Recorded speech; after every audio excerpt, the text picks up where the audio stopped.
had patella tendonitis and a knee operation, which ultimately meant you had to miss the 1976 Olympics. But this is kind of when your career transitioned from playing to a more of a coaching role. We also sort of haven't discussed Puerto Rico, but the World Championships there. That end to your career, then you have discussed how you weren't really too much keen on the idea of coaching, but for one reason or another, there was actually a kind of line of events that occurred where the St Kilda coach at the time moved into a role in a university setting, and then you actually were offered this coaching role, and then you went into coaching. So can you give us a bit of an introduction to that next step of your career after the awesome experience that you had with your two Olympics there in South Korea and also Munich? Yeah, well, one of the big disappointments of my life was missing out on the 76 Olympics in Montreal. I was suffering from tendonitis in the knee. I did everything I could. I thought I trained well enough, but a certain big man who played for the certain coach, he got chosen in front of me, so I wasn't very happy about that. But then I went out and I had an operation on my knee, and then so 70 when we went to Puerto Rico, I called me up again to play for the Australian team in the World Championships in Puerto Rico. So I was disappointed. I didn't give up. I proved that I still could have played, and I could have played at Montreal as well, and done well. But so that's what happened there. So but I've moved on from that now, and that setback probably reignited me a lot as well. And I played basketball for a number of years, right up until 78 after that. So I had a long career, mate, and it was a great trip. So I can't begrudge anything, and I don't, but I'm just so proud, of what Paddy and the boys did at Tokyo, and I'm very proud of what the girls did in the World Championships in Sydney last year as well. I'm very proud of that, and I think Australian basketball's got a big future, men and women.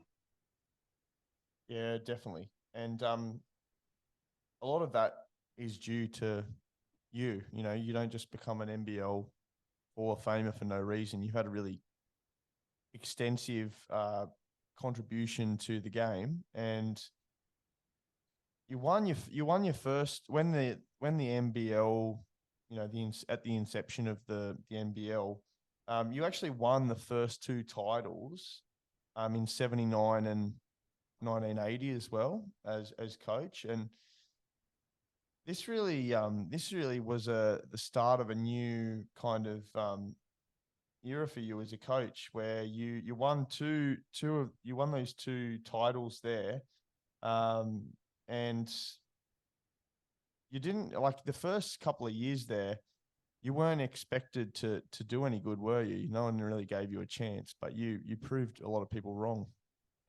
Yeah, well, when I took over, which was in 79, 78, I was really, David Lindstrom, we'd won the Victorian Championships, we won the Australian Championships.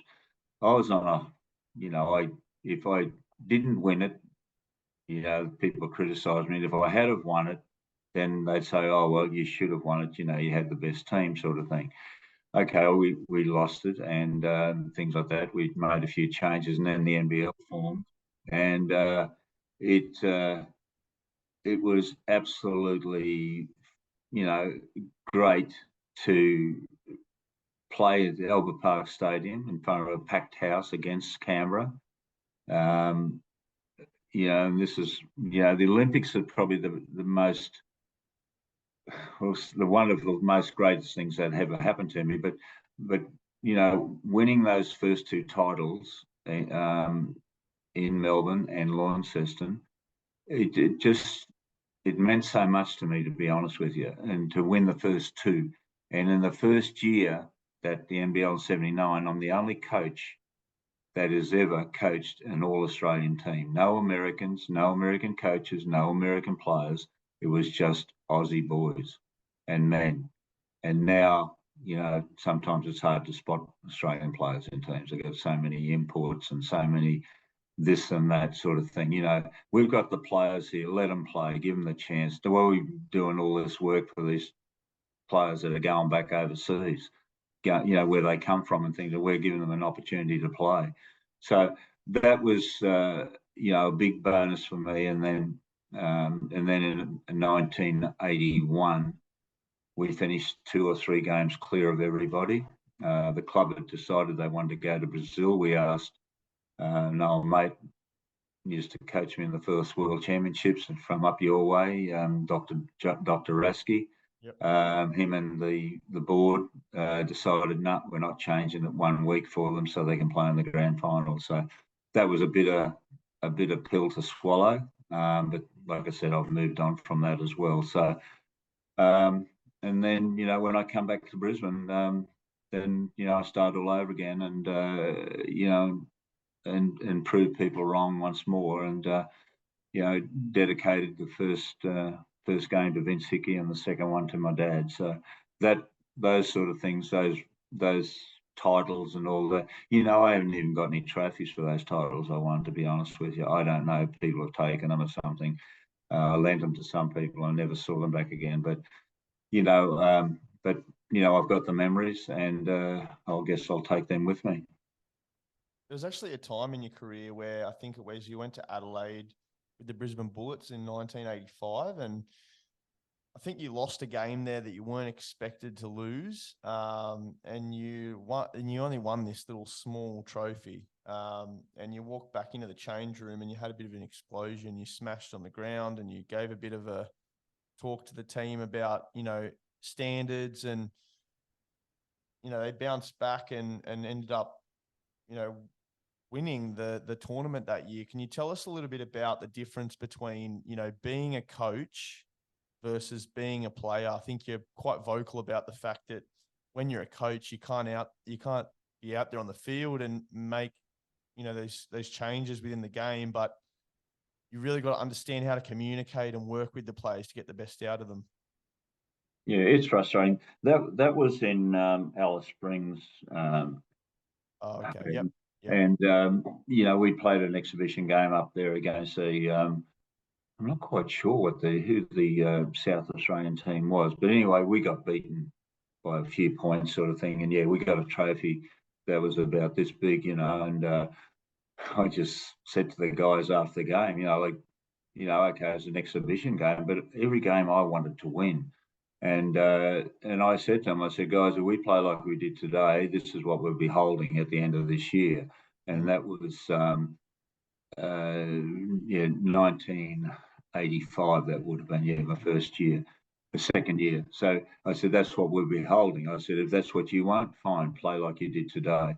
And we went through and won that championship that year. So that was a great feeling. That was we won that championship at Chandler Stadium, and against my old mate Kenny Cole and things like that. And then next year he come out and beat us. So it was 1 from 1 and 1, and I much as I didn't like losing, but to lose to a great man who had a big influence on my life, it wasn't all that bad. Yeah, and you talked a bit about, I think it was Leroy Loggins, some of the players in the team where you kind of compared them to either being a cane toad or a sissy. Someone who's a cane toad is someone who you can give them criticism, and you can beat them down, and tell them what they need to do, and they don't take it to heart, and they come back bigger. Well, Hayden, I don't think we can call them sissies these days. We might get sued, I think, but look, no, I had, we always had players on our team that were either cane toads or cream puffs. Now, I don't know if that's as bad as sissies or what, but, I played with a guy called Frankie Masuga, and Frankie Masuga was the greatest seventh man on the bench you've ever met. Frankie was worth 20 points sitting on the bench. And you could, get right up Frankie, get up to his ribs and things like that, but he'd bounce back up. Then you'd have other kids that you'd say something to them, or players, and they'd pout and they just sulked about it. Couldn't take the advice and things like that. They looked at it as criticism, but you're a coach, and that's what your job is to give them feedback and things like that. So we always love to have cane toads in the team, and Leroy was cane toads a bit cruel for Leroy. Leroy Loggins was something special to me. He credits me to, he came out when I went up to Brisbane in the end of 83 and 84. When I heard that Leroy Loggins, he's in a little bit of strife with his wife down in Adelaide, and that they're either going to go home or she wanted to come up to Brisbane again. So I rang Leroy up and I said, Lee, I'd love to have you play for us, and this is what I want to do, blah, blah, blah. And he said, yeah, coach. And I said, how much do you want? And he said, oh, this. And I said, all right, shake on the phone. That's the deal. In the first 3 or 4 years, Leroy and I dealt that same way. So we lost that game to Canberra by a point. Dave Nelson hit a winning shot on the buzzer, nearly on the buzzer. So we lost that game, and which hurt us. And I've just lost my train of thought here. I've been thinking of so many other things now. So we lost that one. Then the next year, Kenny went home at the end of that year in '84, and to Baltimore, and I said, all the best, buddy, and things like that. So anyway, a couple of months later, on the new Christmas Eve, I was living down the coast at the time, and my phone rang, and I got a reverse charge call from Leroy. He borrowed a dime to call me reverse charges, and he said, Coach, how are you and everything? I said, I'm good, man. How are you going? He said, yeah, great. I said, he wasn't going great at all, to be honest with you. He said, will you take me back? I said, when can you get on a plane? He said, oh, next couple of days. I said, well, get on the plane. We'll send money over for your ticket. And Leroy did that. And he came back. And I never knew it till a few years ago. And that Leroy attributes me to help save his life, because he was living in squalid conditions over there and what have you. When he came back, and Leroy was never Arnold Schwarzenegger. He had the body is slim, trim, and not an ounce of fat on him. But he came back a lot skinnier than what he was. He had clunks of hair out of his head and things like that. So we nursed him back, got him healthy and everything, and we went on and won the championship that year. So Leroy, I owe him a lot. I really do, because he made life a lot easier for me up here. He made my coaching easier.